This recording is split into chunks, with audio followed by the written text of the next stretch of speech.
కృపావాక్యం వింటున్న మీ అందరికీ ప్రభు పేరట వందనాలు. పరిశుద్ధ బైబిల్లో నుండి మనం ఒక వచనాన్ని చదువుకుందాము.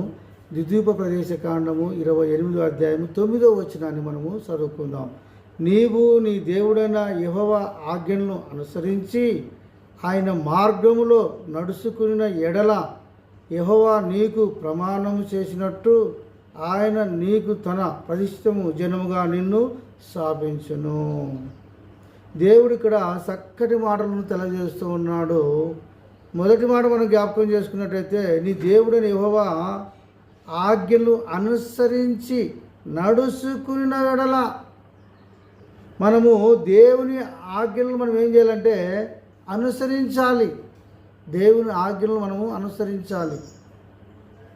బైబుల్ ఏమి చెప్తుంది, దాన్ని చదవడమే కాదు, లేదా వాక్యం వినడమే కాదు, దాన్ని అనుసరించడం చాలా గొప్ప సంగతి.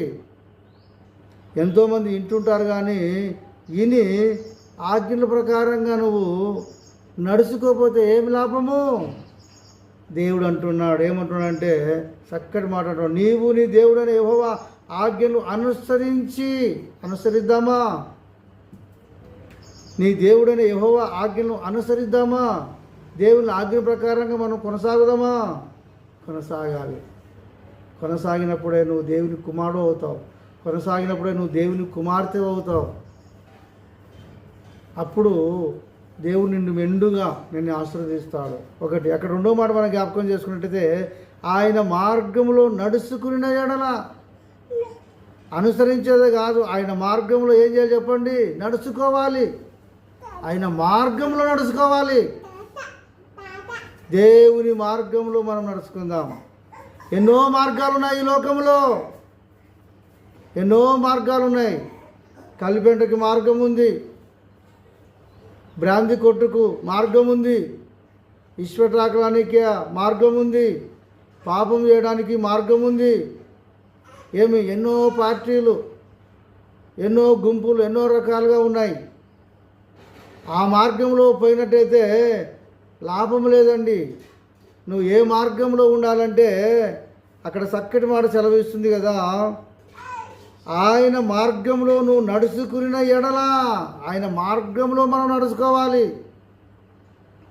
దేవుని మార్గంలో మనం నడుచుకున్నట్టయితే మనం మేలు పొందుతాం, మనం దీవింపబడతాం, మనం ఆశ్రయింపబడతాం.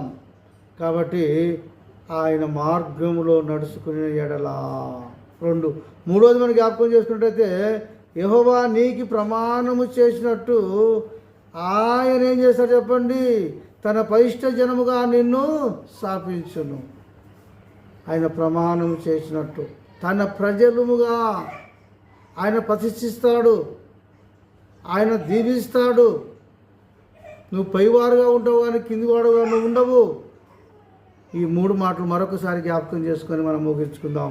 మొదటి మాట మనం జ్ఞాపకం చేసుకున్నట్టయితే, నీ దేవుడైన యెహోవా ఆజ్ఞలు అనుసరించాలి. ఒకటి.